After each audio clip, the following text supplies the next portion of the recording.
Hi guys and welcome back po sa Chart of Age Philippines.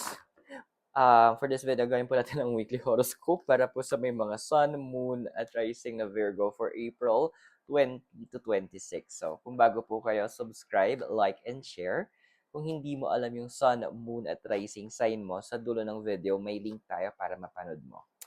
Readings are for guidance purposes, so use your free will wisely. Kung kailangan nyo po ng private readings or spell works, message nyo lang po ako. And for face-to-face reading, every Friday hanggang Sunday, nasa Oh My Gulay po tayo sa Session Road. To support us, you can click the join or the thanks button sa baba. So yung cards mo, Virgo, we have here balancing act, education, coming to life, intentions, and we have your encouragement, wide open, and stuck in the mud.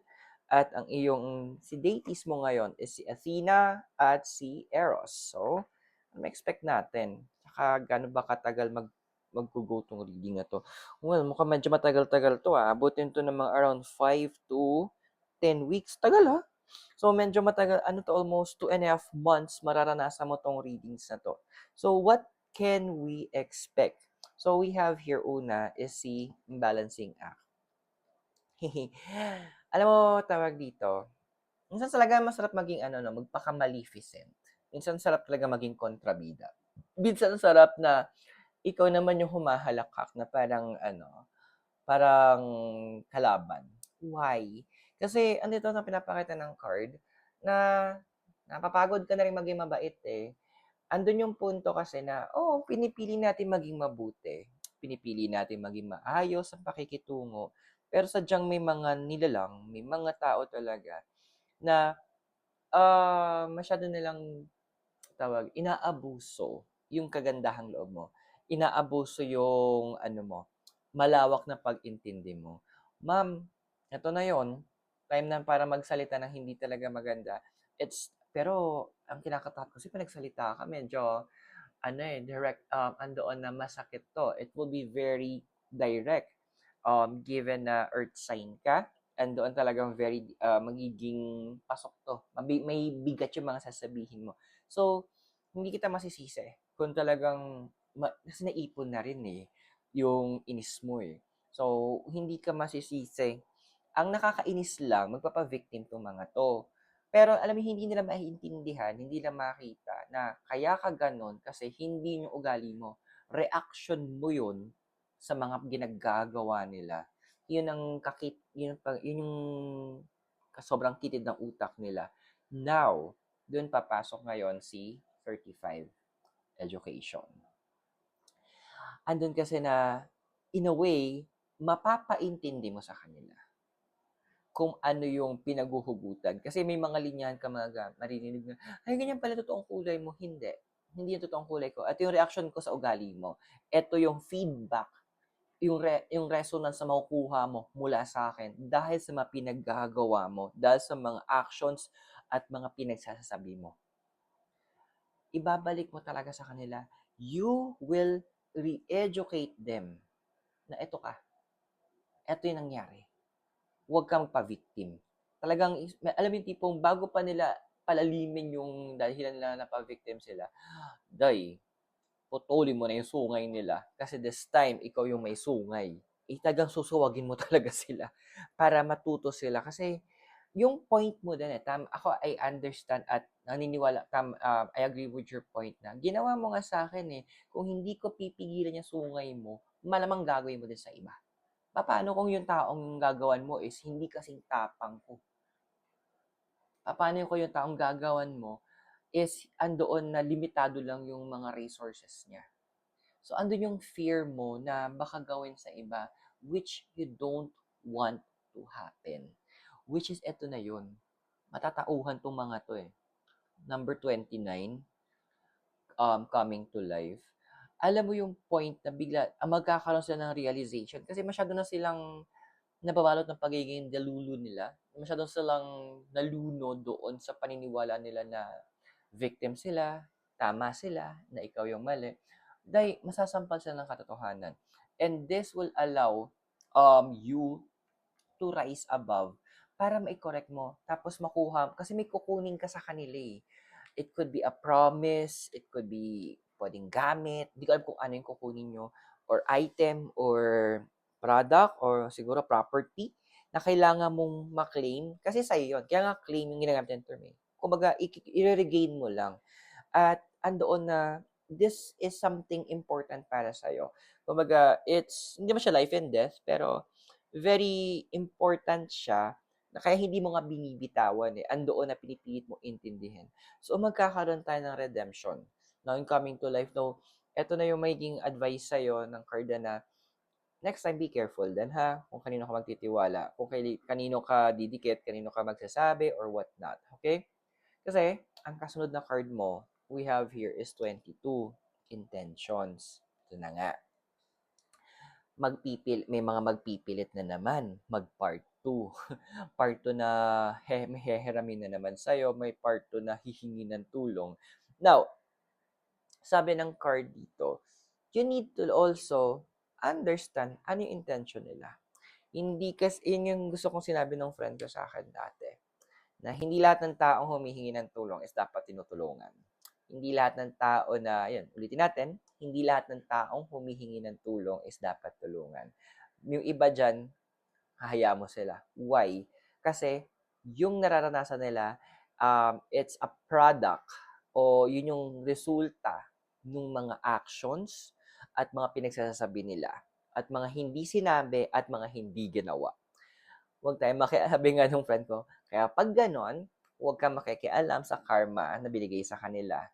Hayaan mo silang dumaan doon. Yes, there will be times na ililid ka ng universe, ibibigyan ka ng impression na, sige, tulungan mo.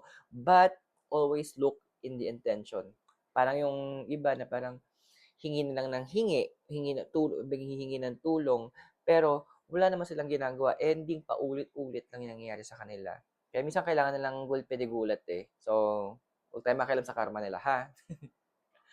Now, ano pa bang may expect natin? We have your number 54 in encouragement. May maraming mag-a-agree din sa'yo sa mga gagawin mong actions. Kasi may mga tao kang after mo makuha din yung kailangan mo, yung para sa'yo from those people, andoon na ano eh, ika-cut off mo rin sila. Yung iba doon na pwedeng ibablock mo na or andoon na ililimit mo na yung um, siguro yung interaction nyo or communication nyo, andoon na tagang lalayo. Kasi, of course, diba, na-learn mo na yung lesson mo. Nakuha mo na yung kailangan mo. Siguro, nandun na point na patawad mo na sila. Pero, hindi naman kasi ibig sabihin kapag pinatawad natin yung tao, pwede nang bumalik ulit sa dati. I know. Walang ganon, di ba? So, ando na pwede tayo magpatawad. Yes, kailangan yun kasi gagawin natin yun para sa sarili mong kapayapaan, kapanatagan. Pero hindi ka obligado na papasukin ulit sa buhay mo.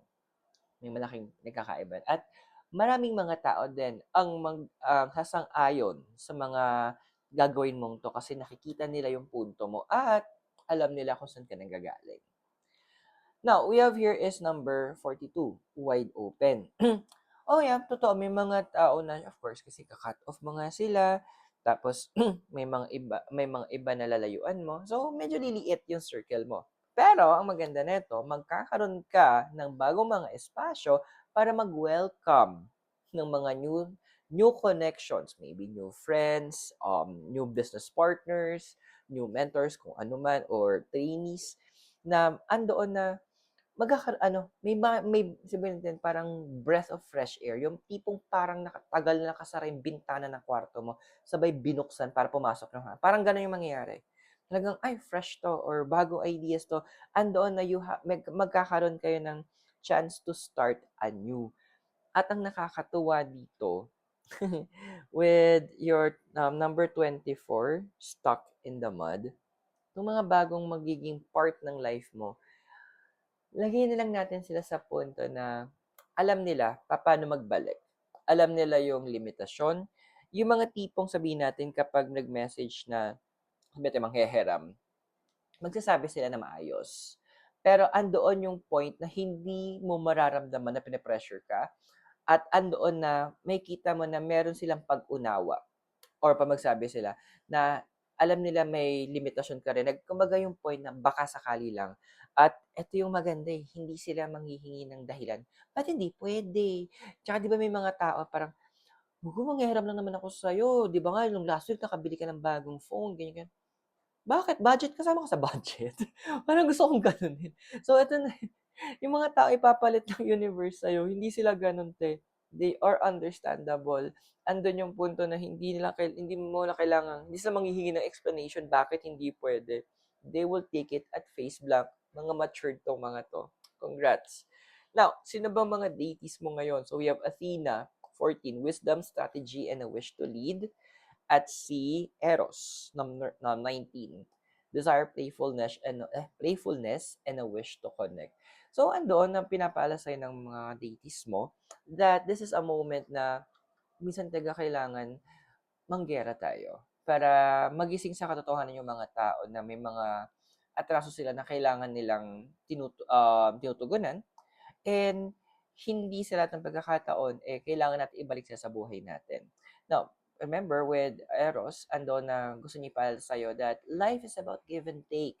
Hindi puro kubra. Kailangan marunong din magbalik. So, that's why, kumbaga, i-revamp ni universe yung mga connections mo with people who knows the rule of give and take. So, I hope nakatulong yung reading. Those are for guidance purposes, so use your free will wisely. At kung bago kayo, subscribe, like, and share.